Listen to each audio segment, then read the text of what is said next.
Ami, entends-tu le vol noir des corbeaux sur les plaines? Ami, entends-tu les cris sourds du pays qu'on enchaîne? Ohé, partisans, ouvriers et paysans, à vos armes. Demain l'ennemi connaîtra le prix du sang et des larmes. C'est nous qui brisons les barreaux des prisons pour nos frères. La haine à nos trousses, c'est la faim qui nous pousse la misère. Il y a des pays où les gens au creux du lit font des rêves. Ici, nous vois-tu, nous on marche et nous on tue, nous on crève.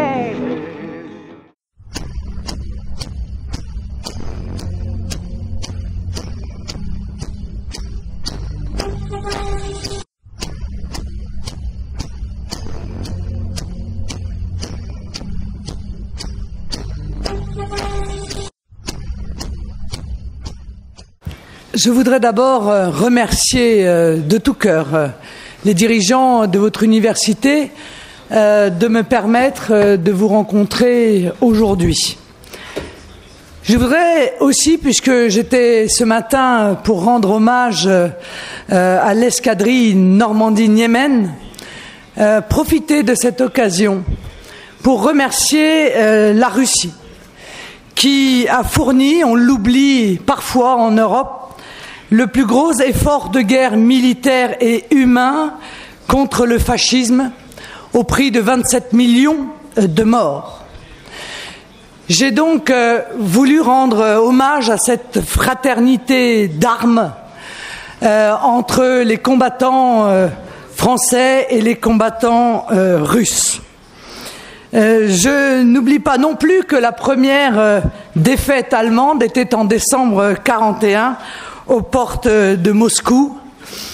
Et nous avons une longue tradition de patriotisme au Front National, puisque un des membres de l'escadrille Normandie-Niemen, Roger Sauvage, était suppléant de mon père aux législatives en 1956.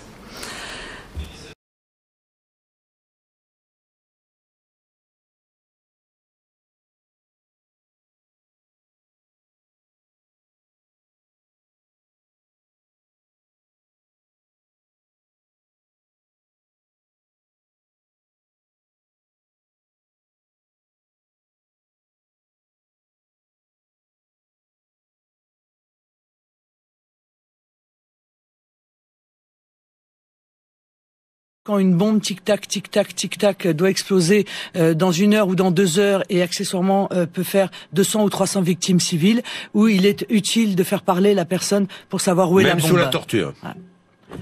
Avec les moyens qu'on peut.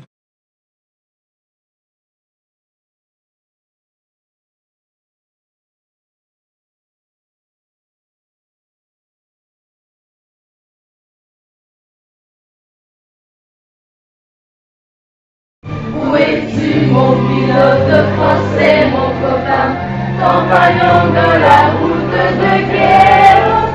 Nous avons partagé notre bain, notre pain, partagé des périls comme des frères. Ни в весах мы летали одни, мы теряли друзей полевых, ну а тех, кому выпала жизнь, надо помнить о них и дружить.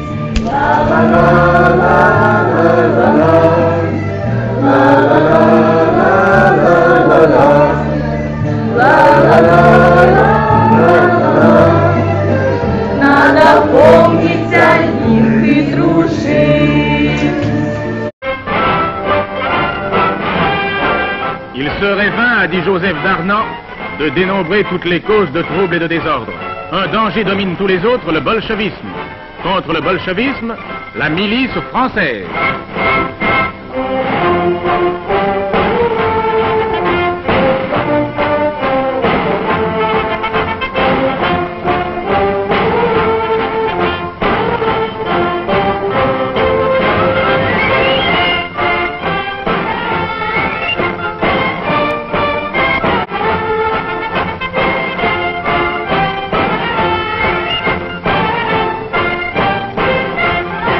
À l'été 41, l'Allemagne nazie attaque l'Union soviétique, le sanctuaire du communisme. Pour ces mouvements, c'est l'opportunité de grands-messes communes, comme celle-ci, le 18 juillet au Veldiv à Paris. Il s'agit de créer une légion de volontaires français pour aller se battre à l'Est, aux côtés des Allemands. Même si demain, le salut de la France ne devait être confié à l'effort privé, à l'effort volontaire des légionnaires, je suis sûr que cela, vous l'accomplirez ensemble jusqu'au bout, et que la France sera sauvée. Clémentine. La France qui a été battue, ce n'est pas le peuple français, c'est la bande de salauds, de juifs et de capitalistes qui nous dirigeaient.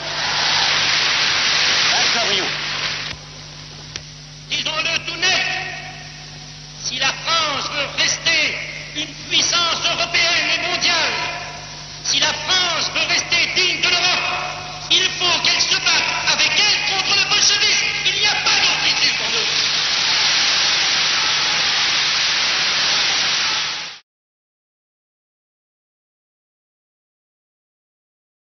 Et on peut dire que vos origines, votre doctrine de préférence nationale... Ah bon, nationale, quelles origines, monsieur? Les origines historiques de votre parti. Ah bon, lesquelles? Qui a réuni dans les années 70 toutes les chapelles de l'extrême droite, non? Non, pas donc, du tout. Il a réuni des parti, résistants. La doctrine, votre vous savez, le successeur, dénonciation, vos origines historiques, c'est bien l'extrême droite. Vous en convenez? Mais absolument pas, monsieur Apathy, absolument pas.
Le Front National n'a pas de relation avec les formations marginales qui se trouvent à l'extrême droite. C'est ainsi.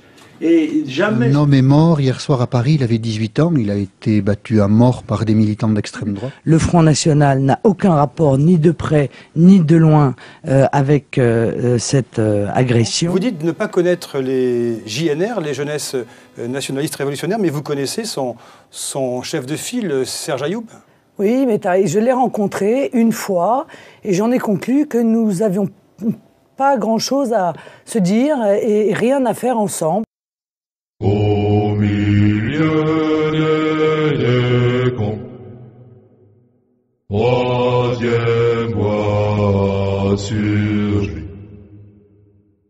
Derrière elle sort de l'ombre le JNR. Notre devise est légendaire. Crois qu'on va trouver notre devise est légendaire. Toutes les grandes manifestations entraînent la venue, c'est vrai pour la Manif pour tous, c'était vrai d'ailleurs pour le meeting de Sarkozy à la Concorde, d'éléments qui viennent soit faire de la provocation, soit chercher à se faire de la publicité. Et chaque groupement sérieux comme le nôtre cherche à les évacuer lorsqu'ils viennent. Ça dure depuis des années et nous n'avons aucun rapport avec ces groupes. Voilà. Donc vous voulez dégager tous ces groupes qui ont pu et qui émargent encore. Mais c'est pas je veux, c'est que j'ai fait. Je l'ai fait. Voilà. Ceux qui étaient encore dans le Front National ont été exclus. Et j'ai dit très clairement, nous ne voulons pas de vous. Voilà. Nous n'avons pas la même pensée, nous n'avons pas les mêmes idées, par conséquent, ça n'est pas la peine de venir au Front National, nous avons des divergences absolues avec vous. Je crois que les choses sont claires.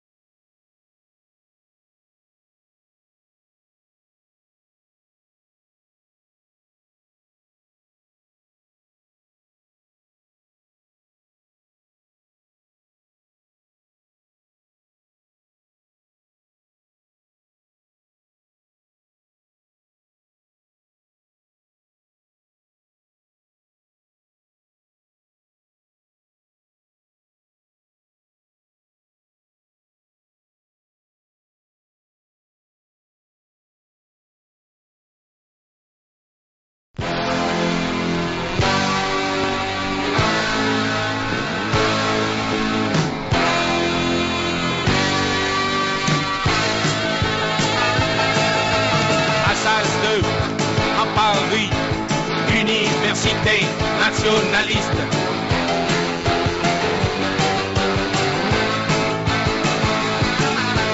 Gauchiste, ne met pas les pieds dans notre université.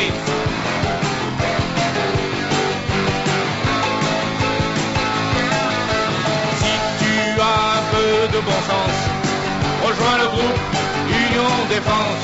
Si tu as un peu de bon sens, rejoins le groupe Union Défense. Si tu as un peu de bon sens, rejoins le groupe Union Défense.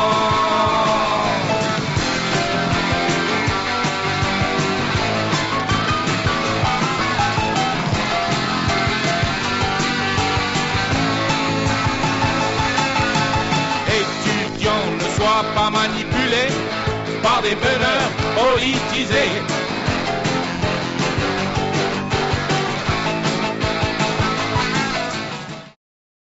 Le responsable de la sécurité des Le Pen, repéré par réflexe, est ici un certain Axel Lousteau. C'est surtout en fait Axel Lousteau qui, via son truc sécurité, travaille pour le Front National et fait travailler des militants radicaux d'extrême droite. Axel Lousteau est un très proche de Marine Le Pen.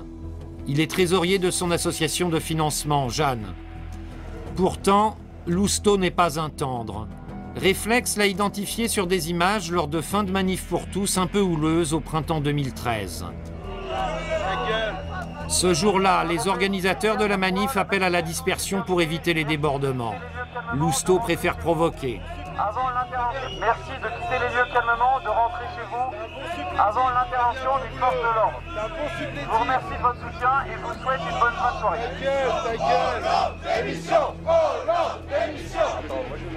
Plus tard, il frappe un membre du service d'ordre avant d'enfiler un casque et de chambrer les CRS. Il est finalement interpellé sans être inquiété par la suite. Un drôle de loustique, ce Lousteau. Lors de son 40e anniversaire, sur cette photo postée sur sa page Facebook, il fait le salut fasciste. Dans cette soirée, on aperçoit un autre proche de Marine Le Pen et un ancien néo-nazi violent. Contacté, Axel Lousteau a refusé toute interview. Il m'a juste fait savoir que sur cette photo, il ne faisait que saluer ses amis. Bienvenue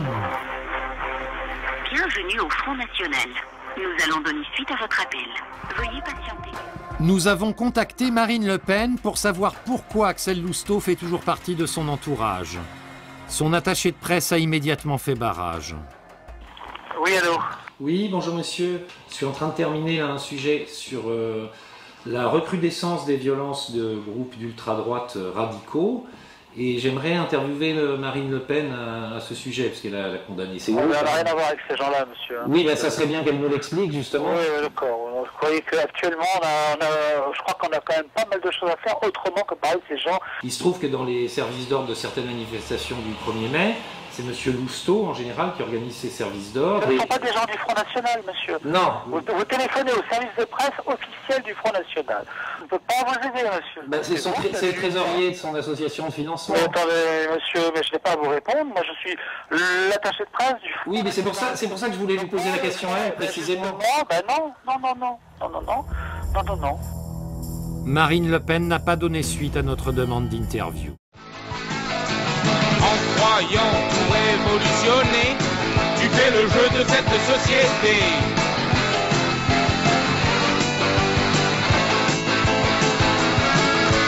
Toi l'étudiant qui ne sait pas quel est pour toi le meilleur combat. Si tu as un peu de bon sens, rejoins le groupe Union Défense. Si tu as un peu de bon sens, rejoins le groupe Union Défense.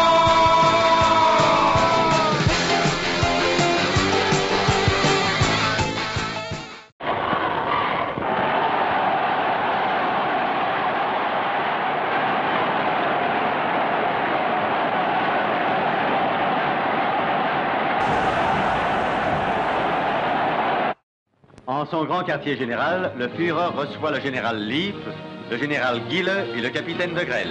Il leur remet de hautes distinctions pour leur conduite courageuse au cours de la bataille de Tcherkassy.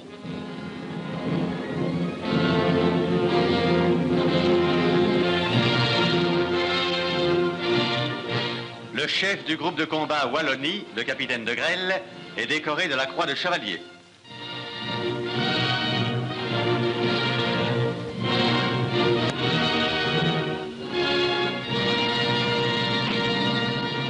Le 27 décembre 1944, le tribunal militaire de Bruxelles condamne à mort Léon de Grelle pour complot et trahison avec l'ennemi. Cette sentence ne sera jamais exécutée. En mai 1945, Léon de Grelle trouve refuge en Espagne. Il y meurt en 1994, après 50 années d'exil. Voilà. C'est un très bon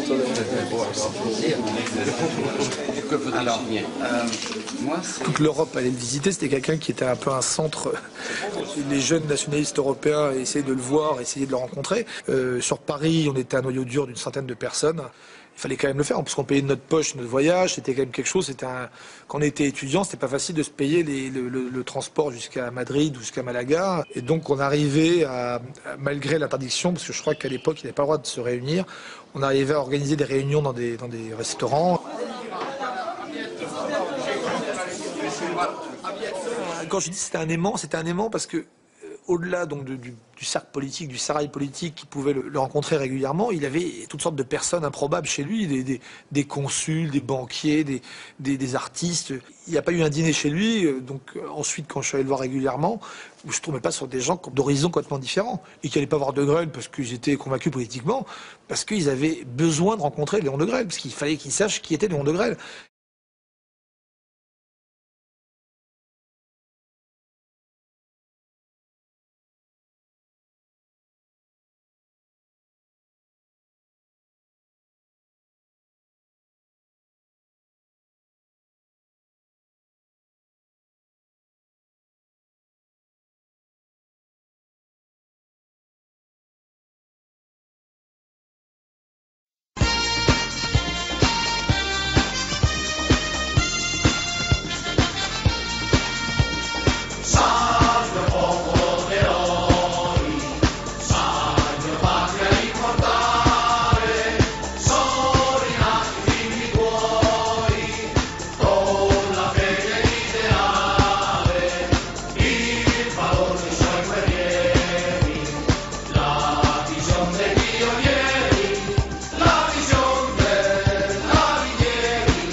La croix celtique est emblème du plus récent et du plus violent des mouvements d'extrême droite français, Ordre Nouveau.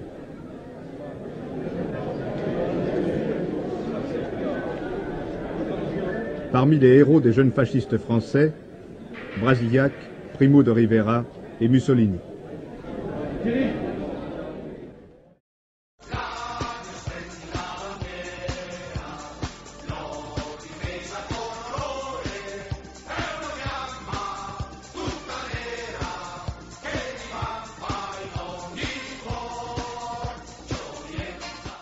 Alors expliquez-moi ce que c'est qu'un mouvement nationaliste révolutionnaire en France en 1971. Le mouvement nationaliste révolutionnaire, c'est un mouvement qui combat sur deux plans. Sur le plan politique, pour la construction d'un État nouveau, en particulier d'un État qui ne soit plus l'État d'une minorité. Notre slogan, c'est que nous voulons réaliser l'État du peuple tout entier. Jusqu'à présent, la France a toujours été gouvernée par des oligarchies, par des groupes de gens qui, grâce à leur puissance financière en général, ont dominé le peuple français. Nous voulons y mettre fin. Sur le plan économique, il en est de même. D'ailleurs, les deux domaines sont absolument liés. Et jusqu'à présent encore, l'économie a été au service d'une minorité et non au service du peuple. Là encore, notre travail consiste à imposer une économie au service des travailleurs.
François Duprat, il était ce qu'on peut appeler aujourd'hui un national révolutionnaire.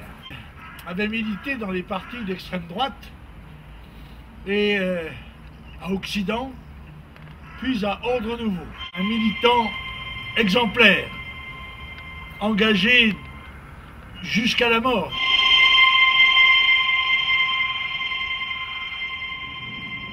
Et à ce titre, il est évidemment un des héros de notre combat.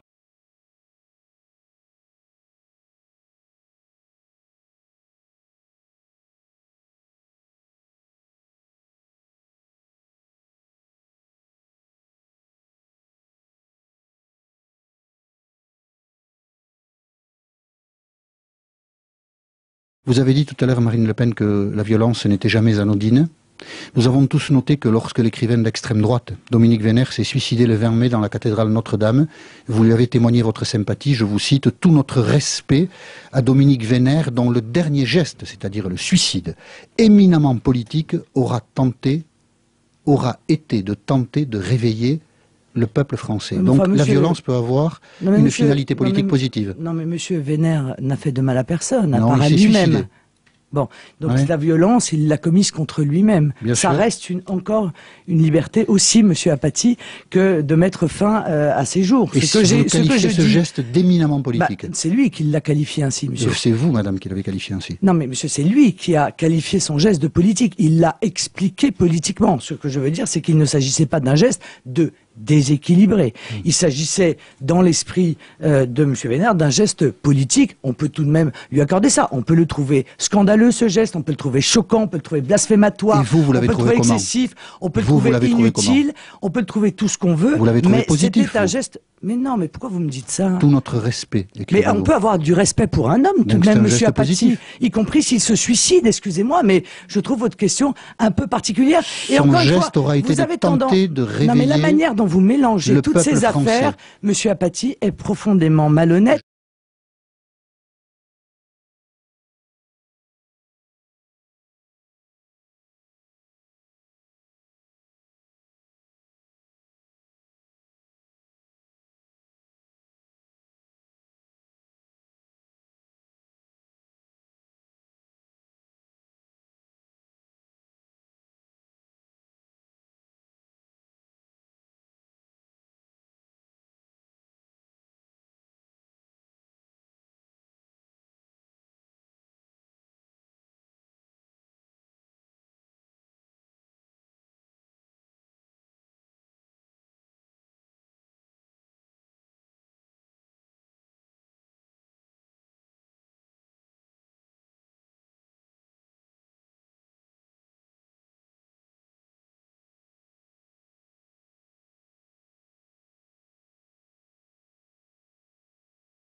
Alors, prenons d'abord le domaine politique.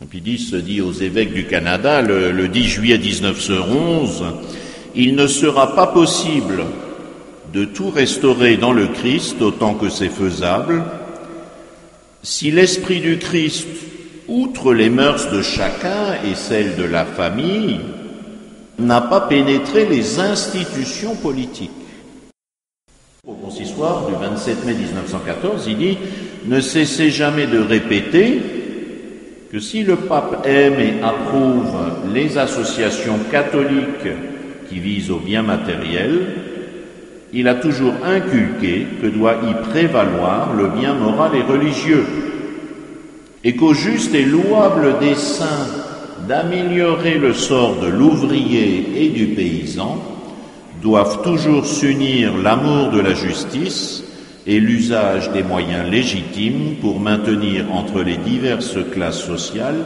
l'harmonie et la paix. » Donc, Saint-Pédis montre bien que la justice, l'harmonie, la paix dans la société, les bonnes relations entre les différentes classes de la société, c'est un vrai souci. Mais il s'agit de l'illuminer, ce souci, de lui trouver une solution selon les principes de notre Seigneur.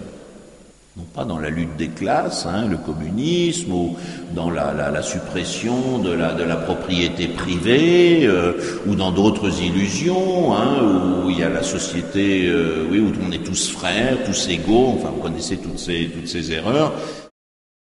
La candidate FN à la présidence de la région PACA en 2015, Marion Maréchal Le Pen, formée 5 années par la fraternité Saint-Pédis, est une catholique que ses positions sur le mariage pour tous ou sur l'avortement qualifient d'intégriste.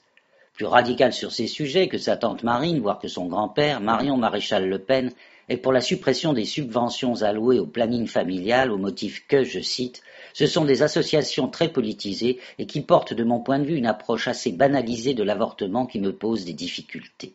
En vérité, Marion Maréchal Le Pen est opposée au droit fondamental à l'avortement, comme elle l'a rappelé sur Radio Courtoisie le 4 octobre 2015 au micro de Grégoire Boucher. Quant au mariage, elle souhaite maintenir sa sacralité, catholique, en lien avec sa finalité naturelle, la reproduction d'un homme et d'une femme, ainsi que rendre à l'Église le droit pré-révolutionnaire de marier un couple sans passer au préalable devant le maire. Ces positions relèvent d'une conception non laïque de l'État, conforme à la doctrine anti-Vatican II de la fraternité Saint-Pédis. Il serait en effet illusoire de croire que Marion Maréchal Le Pen ne ferait ici qu'exprimer une opinion sur des sujets, mariage et avortement, spécifiquement religieux qui n'engageraient pas sa conception générale de la politique. Marion Maréchal Le Pen diffuse la politique définie par le pape Pie X et relancée contre Vatican II par le schismatique Monseigneur Lefebvre, fondateur en 1970 de la fraternité sacerdotale Saint-Pie X, excommunié en 1988. Selon Pie X, les catholiques doivent s'occuper de politique et le souverain pontife, autorité suprême, n'a pas le droit de séparer les affaires politiques du domaine de la foi et des mœurs. Selon Marion Maréchal Le Pen, l'engagement politique d'un catholique doit être au service des valeurs catholiques. C'est une question de cohérence. Selon Pie X, il n'y a qu'un seul parti, le parti de Dieu. Selon Marion Maréchal Le Pen, il faut sortir du système des partis et travailler à faire émerger par la démocratie directe une jeune génération politique rassemblée autour des catholiques. En attendant, le FN suit une ligne qui lui convient. Aujourd'hui, un catholique ne peut voter pour un autre parti. Selon Monseigneur Lefebvre, je cite, « Vous, les catholiques, n'avez pas le droit de laisser votre pays envahi par le socialisme et le communisme. Vous devez militer au moment des élections pour avoir des maires catholiques. » Selon Marion Maréchal Le Pen, les catholiques ne peuvent voter socialiste ni communiste, mais uniquement Front National. S'ils ne votent pas FN, c'est qu'ils sont dupes de la conférence des évêques de France qui dénonce arbitrairement le désaccord entre la doctrine du FN et la doctrine sociale de l'Église. Selon Pie X, je cite, « Les difficultés viennent de qui cède lâchement, intimidé par les railleries et les dérisions du monde. Par où il faut conclure que de nos jours, plus que jamais, la force principale des mauvais, c'est la lâcheté et la faiblesse des bons. Et tout le nerf du règne de Satan réside dans la mollesse des chrétiens, et à ce reproche qu'encourent les chrétiens pusillanimes et intimidés de tous les pays ne peuvent se dérober un grand nombre de chrétiens de France. Selon Marion Maréchal Le Pen, la jeune génération des catholiques est en rupture avec l'ancien monde représenté par une église complexée, celle de la Conférence des évêques de France. La jeunesse catholique est décomplexée au regard de l'implication prétendue de l'église dans l'histoire de l'Inquisition, de la colonisation, de la collaboration. Elle n'a plus envie de s'excuser de tout, mais d'être fière de ce qu'elle est. Selon Pidis, je cite, « La vérité ne veut pas de déguisement. Notre drapeau doit être déployé. C'est seulement par la loyauté et la franchise que nous pourrons faire un peu de bien, combattu certes par nos adversaires, mais respecté par eux, de manière à conquérir leur admiration et peu à peu leur retour au bien. »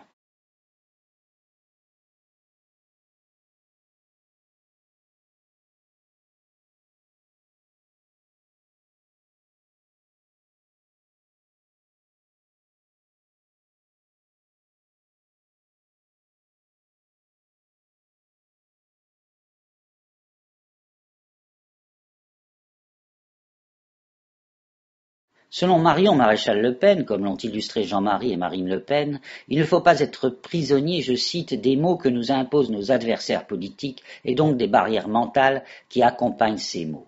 Lorsqu'on est convaincu de ces idées, il ne faut jamais s'en excuser. J'ai pu constater que j'étais parfois beaucoup moins attaqué en assumant des propos que j'ai pu tenir. Je me suis astreinte à ce devoir de vérité et je dois dire que ça marche plutôt bien. Selon Monseigneur Lefebvre, hors de l'Église, point de salut. L'œcuménisme de toutes les confessions chrétiennes et plus encore de toutes les religions, les rencontres d'assises étant hérétiques pour la fraternité Saint-Pie-X, je cite, s'oppose d'une façon radicale au dogme même de l'Église catholique. L'Église est la seule arche de salut. Nous ne devons pas avoir peur de l'affirmer. Fin de citation.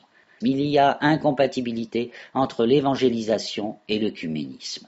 Selon Marion Maréchal Le Pen, l'Église a en grande partie déserté le terrain de l'évangélisation au prétexte d'un relativisme que Marion Maréchal Le Pen réfute et combat, y compris en politique, pas seulement dans le domaine spirituel. Un relativisme, je cite, qui voudrait qu'il n'y a pas de vérité, que finalement tout se vaut, et quand tout vaut tout, rien ne vaut rien, et que finalement croire le Coran, la Torah ou la Bible serait équivalent à partir du moment où l'on croit. Je ne crois pas que Jésus-Christ soit venu mourir sur terre pour porter un message qui finalement aurait été remplacé quelques siècles plus tard par le prophète Mahomet. Selon Marion Maréchal Le Pen, je cite, la grande erreur de l'Église catholique, c'est de tout mettre sur le même plan. Parce que dans ces conditions, il n'y a pas de vérité. S'il n'y a pas de vérité, il n'y a pas de bien, pas de mal, donc plus rien n'a de sens.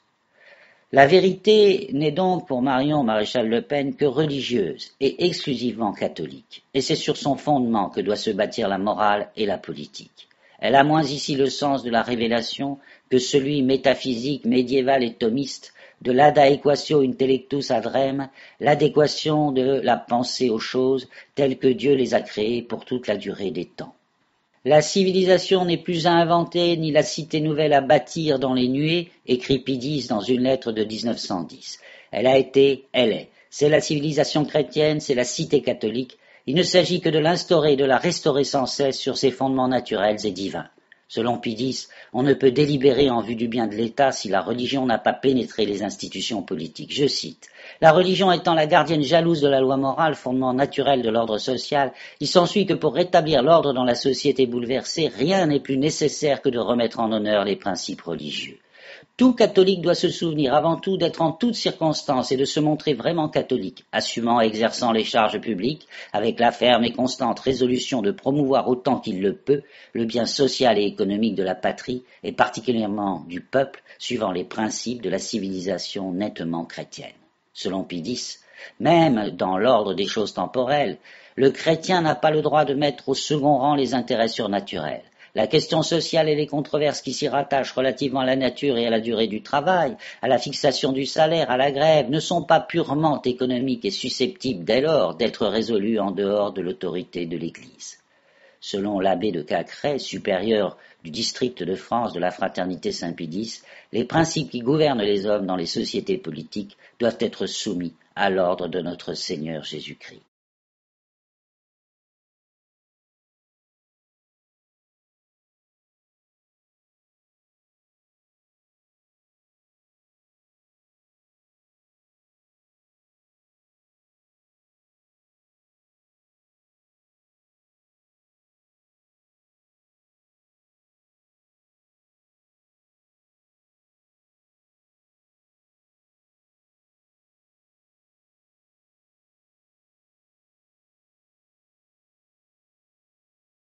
Selon Marion Maréchal Le Pen, je cite, « La résurgence française passera par le combat économique et le combat identitaire, mais aussi par le combat spirituel. On ne pourra pas survivre aux défis qui seront les nôtres dans les années à venir s'il n'y a pas une dimension spirituelle transcendante de valeurs et de morale que l'on doit porter aussi en politique, y compris d'ailleurs envers les athées. » Marion Maréchal Le Pen porte donc le projet de soumettre politiquement tous les Français au dogme catholique pour mener une nouvelle guerre de religion. Selon Pidis, je cite, « L'Église est militante et par conséquent dans une lutte continuelle. Cette lutte fait du monde un vrai champ de bataille et de tout chrétien un soldat valeureux qui combat sous l'étendard de la croix. » La conférence donnée par l'abbé Régis de Cacré à Villepreux le 12 octobre 2013 portait sur la nécessité de la lutte politique. Selon Pidis, je cite, « La civilisation du monde est une civilisation chrétienne. Elle est d'autant plus vraie, plus durable, plus féconde en fruits précieux qu'elle est plus nettement chrétienne, d'autant plus décadente pour le grand malheur de la société qu'elle se soustrait davantage à l'idée chrétienne. » Selon Marion Maréchal Le Pen, je cite, « Si des Français peuvent être musulmans et exercer leur foi, il faut qu'ils acceptent de le faire sur une terre qui est culturellement chrétienne. Ça implique aujourd'hui qu'ils ne peuvent pas avoir exactement le même rang que la religion catholique. Si des Français peuvent être de confession musulmane, c'est à la condition seulement de se plier aux mœurs et aux modes de vie que l'influence grecque, romaine et 16 siècles de chrétienté ont façonné. » Marion Maréchal Le Pen a eu beau tenter de se rétracter sous prétexte de préciser l'esprit de ses propos, elle n'a fait que confirmer sa position lefébriste. Je cite, « La culture dominante française est imprégnée de catholicisme et donc de cela les traditions populaires françaises, les crèches, les processions, les jours fériés, ont sur la voie publique droit d'exister, voilà. Et comme nous ne sommes pas une terre d'islam, eh bien, un certain nombre de revendications communautaires liées à l'islam n'ont pas le même droit de citer. Il est tout à fait normal que nos traditions populaires, crèches, jours fériés, processions, accordent une place publique plus importante aux références catholiques qu'à l'islam. De ce galimatia, mélangeant traditions, rites et revendications ou références, on retiendra surtout que la religion musulmane n'a pas le même droit de citer que la catholique, pas le même droit d'exister sur la voie publique, ou pas la même place publique, bref, pas le même rang politique. Nous avions bien entendu. Ici, Marion Maréchal Le Pen est bel et bien empêtrée, et par son seul fait, dans les mots de la secte lefébriste et les barrières mentales du sens que la langue traditionnelle leur confère. Si Marion Maréchal Le Pen peut soutenir de tels propos, c'est qu'elle est opposée à la laïcité ou à ce qu'elle appelle à la suite de Pie XI, la religion de la laïcité, le laïcisme. Dans son encyclique Quas Primas du 11 décembre 1925, ce pape écrivait, je cite, « La peste de notre temps, c'est le laïcisme, ses erreurs et ses tentatives impies, ce fléau, vénérable frère, vous savez qu'il n'a pas mûri en un jour. Depuis longtemps, il couvait au plus profond des sociétés. On commença à épargner les pouvoirs du Christ sur toutes les nations. On dénia à l'Église un droit dérivé du droit du Christ lui-même, celui d'enseigner le genre humain, de porter des lois, de diriger le peuple, de le conduire à la béatitude éternelle. Alors la religion du Christ fut un peu traitée d'égal avec les faux cultes et placée avec une choquante inconvenance sur le même niveau. Puis elle fut soumise au pouvoir civil et presque livrée à l'arbitraire des princes et des magistrats. Certains allèrent jusqu'à prôner la substitution d'une religion naturelle, d'un sentiment naturel à la religion divine. Il ne manqua pas de nations qui estimèrent pouvoir se passer de Dieu et mirent leur religion dans l'impiété et l'oubli de Dieu.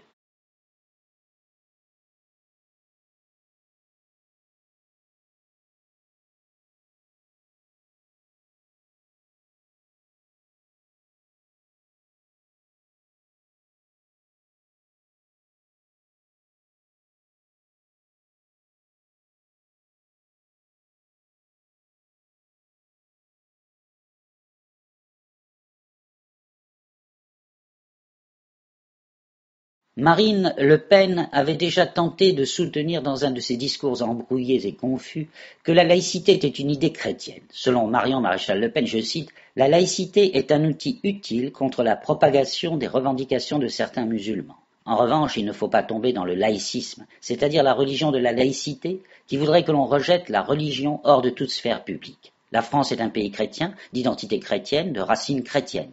Elle a à ce titre de très nombreux héritages, traditions, à connotation religieuse, en particulier catholique, et la laïcité ne doit pas s'en prendre à cela. » Selon Marion Maréchal Le Pen, la laïcité est utile pour combattre les musulmans salafistes. En vérité, c'est pour imposer de façon non moins intégriste et fondamentaliste la culture chrétienne à tous les Français. La laïcité est, selon le catholicisme intégriste défendu par Marion Maréchal Le Pen, une arme de guerre pour lutter contre tous les cultes concurrents, pour les bouter hors de la sphère publique et y régner seul.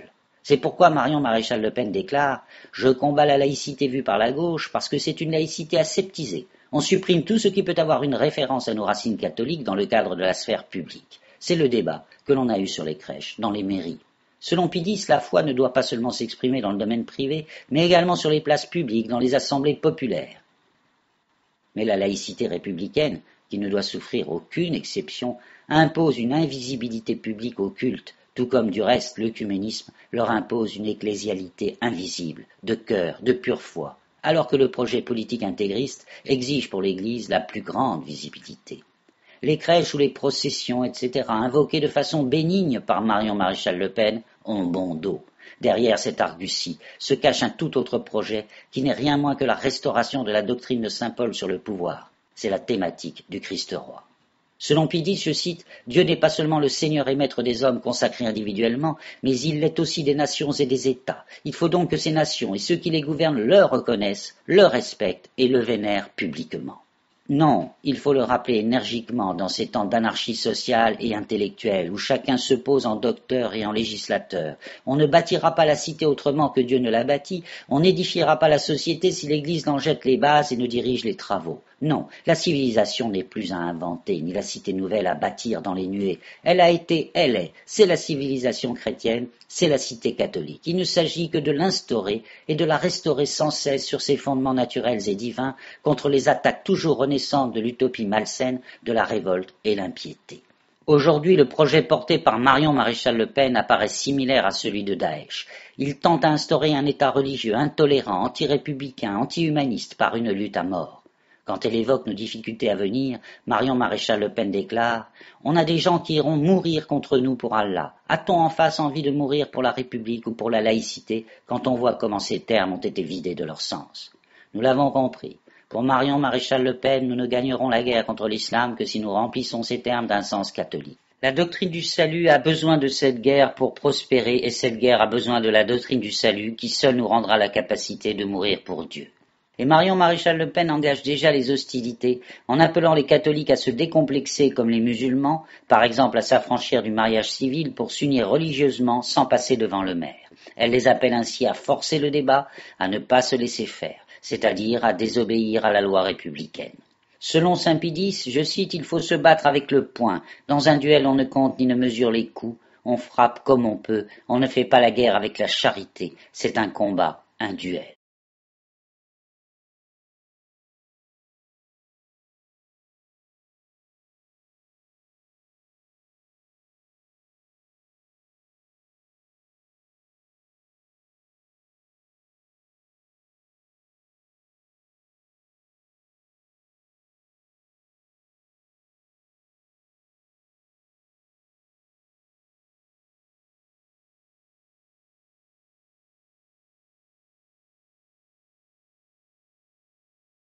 Si je fonce à la bataille, je suis le bon panache blanc, je suis le bon panache blanc. Si j'ai peur de la mitraille, sans l'autre chef en blanc, marchons en faisant effort, pour Dieu, pour le roi. Marchons en faisant effort, vive le roi, vive Dieu, vive le roi.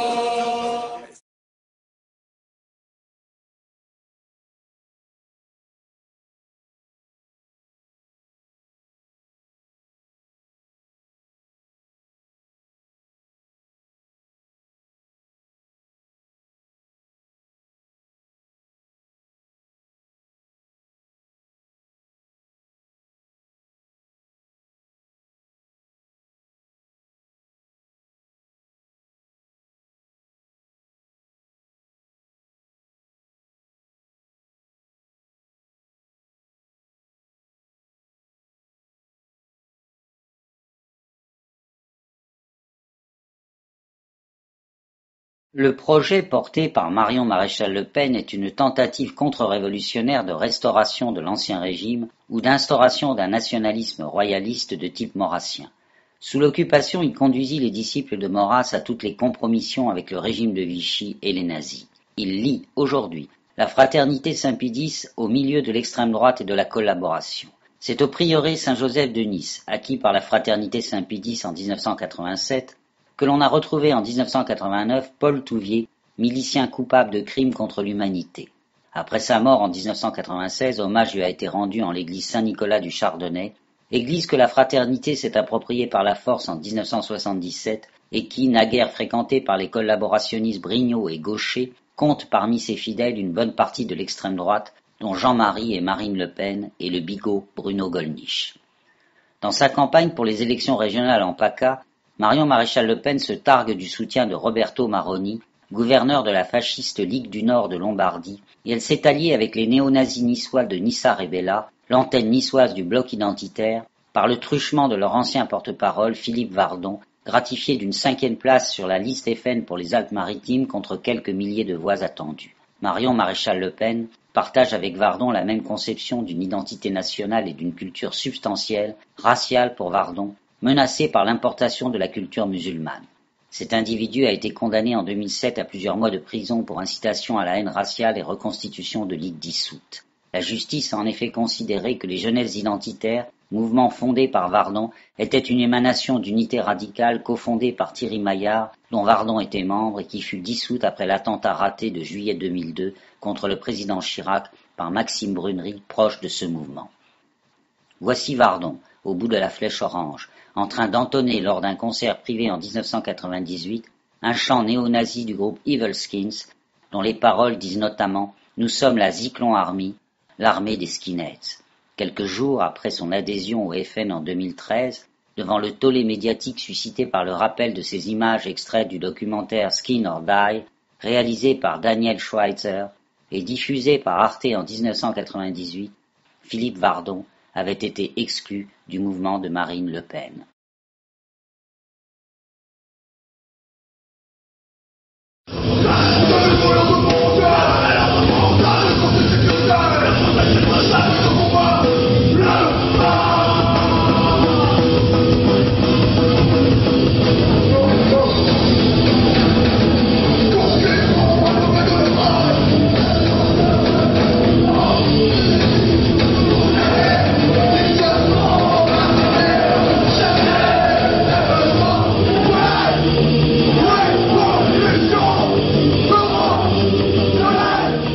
Il faut cesser de détourner le regard.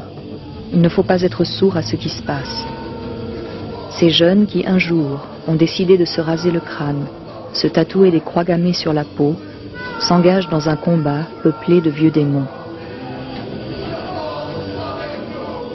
Que deviendront-ils? Qu'en sera-t-il demain?